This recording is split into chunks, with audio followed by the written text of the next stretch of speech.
بسم اللہ الرحمن الرحیم۔ سید نذیر حسین، سابق صدر ٹیچر آرگنائزیشن، چیئرمین متحدہ معہد اساتذہ پاکستان، عزت مآب وزیر اعظم آزاد کشمیر جناب راجہ فاروق حیدر خان صاحب، قرآن حکیم میں اللہ تعالیٰ نے ارشاد فرمایا، اے دلو اقرب للتقوی، انصاف کرو، عدل کرو، عدل تقوی کے قریب ہے۔ اور نبی کریم صلی اللہ علیہ وسلم کی حدیث کا اس طرح کا مفہوم بھی ہے کہ ملک کا سربراہ والد کی جگہ ہوتا ہے اور اس کو ریاست کے اندر بسنے والے سارے لوگوں کا برابر خیال رکھنا پڑتا ہے۔ دوسری حدیث مبارکہ یہ ہے کہ اللہ کے رسول صلی اللہ علیہ وسلم نے فرمایا کہ انصاف کرنے والے لوگ جب تک دونوں فریقوں کو نہ سن لیں ان کو رائے نہیں قائم کرنی چاہیے۔ اساتذہ کے موجودہ احتجاج کے حوالے سے جناب وزیر اعظم، جس طرح کی آپ کو رپورٹنگ ہوئی اور جس طرح مختلف جلسوں کے اندر آپ نے اساتذہ پر جو جابرانہ تشدد ہوا، ان کو اعلیٰ انتظامیہ نے جس طرح کی گالم گلوچ سے نوازا گیا، آپ نے ان جلسوں کے اندر نہ صرف ان کی تائید کی بلکہ دو ٹوک یہ کہا کہ اساتذہ کے ساتھ جو سلوک ہوا ہے یہ بالکل درست ہوا ہے۔ جناب وزیر اعظم، میں آپ کو یاد دلانا چاہتا ہوں کہ 89 میں بھی آپ وزیر تعلیم تھے، اس وقت بھی تاریخ میں پہلی بار اساتذہ پر ایسا جبر کیا گیا جس کی تاریخ میں مثال نہیں ملتی۔ پھر 95 میں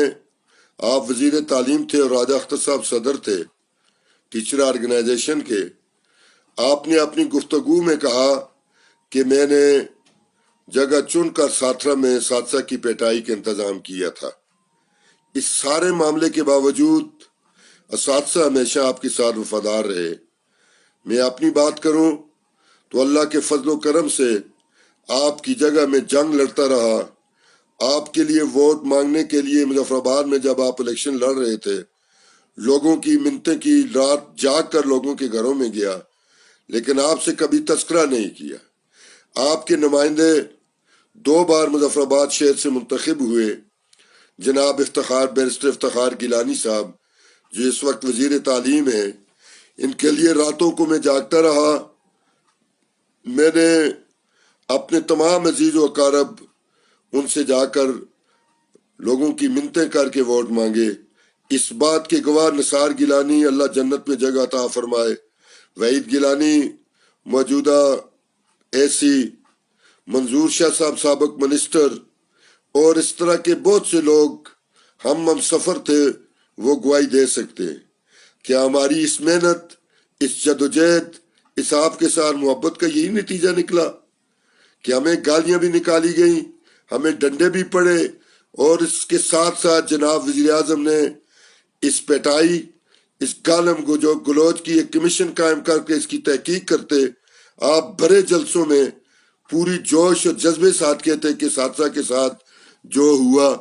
وہ ٹھیک ہوا۔ جناب وزیر اعظم، کچھ آپ نے کہا ہوتا، کچھ ہم سے سنا ہوتا، ہمیں آج دکھ اور افسوس نہ ہوتا۔ آج میں بڑے درد دل کے ساتھ اور انتہائی رقیق القلب حیثیت سے آپ سے یہ گلہ کر رہا ہوں۔ آپ سے میرا یہ گلہ بنتا ہے اس لیے کہ آج بھی میں آپ کو چاہنے والا ہوں، اور شاید آئندہ بھی میرا ضمیر نہ گواہی دے، میں اس پوزیشن میں نہ ہوں کہ میں آپ کے علاوہ کسی دوسرے کو اپنا قائد یا لیڈر مانوں۔ اس حکومت کے سلسلہ میں میرا یہ حق بنتا ہے۔ جناب وزیر اعظم، آج جن اساتذہ نے احتجاج کو نوٹس دیا، آپ کو یہ بات جاننی چاہیے کہ پیپلز پارٹی کا 5 سال کا دور گزر گیا، آپ کے 5 سال کے دور میں بھی 2 مارے گئے، ان کو لالی پاپ دیتے رہے سارے، اور ان کا جو سکیل ہے جو آپ نے خود ارشاد فرمایا تھا، اور وہ اس وقت آزاد کشمیر کے سروس ڈھانچہ میں وہ پبلک کمیشن کی طرح NTS پاس کر کے آنے والے وہ M.Ed PhD M.Phil ٹیچر جو ہیں وہ 7ویں سکیل کے اندر سروس کر رہے ہیں۔ میں آپ سے سوال کرتا ہوں، آپ ہمارے حکمران ہیں، آپ اس سٹیٹ کے بڑے ہیں، کیا یہ ظلم نہیں ہے؟ دوسری بات جناب وزیر اعظم، میں آپ سے گزارش کرنا چاہتا ہوں کہ آپ سے کہا جا رہا ہے یہ 3 ارب اخراجات ہیں، میں آپ سے یہ گزارش کرتا ہوں آپ مجھے بٹھائیں، مالیات والوں کو بٹھائیں، یہ 4 مہینے جو آنے والے ہیں اس میں 10 کروڑ سے زیادہ فرق نہیں ہے، اضافہ نہیں ہے۔ اس کی میں ایک مثال آپ کو دیتا ہوں، جناب وزیر اعظم آپ مالیات والے سے پوچھ لیں کہ 4 سال سے جن کی زیادہ سروس ہے ان کو سوائے رنگ پہ راؤنڈنگ سے زیادہ کوئی کسی قسم کا فائدہ نہیں ہے۔ راؤنڈنگ صرف ان کی تنخواہ میں 200-250 راؤنڈنگ کا فائدہ ہے۔ تھوڑا بہت اگر فائدہ ہے تو ان 3 سالوں میں بھرتی ہونے والے NTS کے ذریعے اساتذہ کو فائدہ ہے، وہ بھی زیادہ سے زیادہ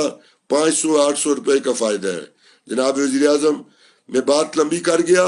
آپ کے پاس وقت نہیں ہوگا، شاید میری گفتگو بھی آپ نہ سنیں، لیکن میں اپنا فرض سمجھتا تھا کہ اپنے ویڈیو لنک کے ذریعے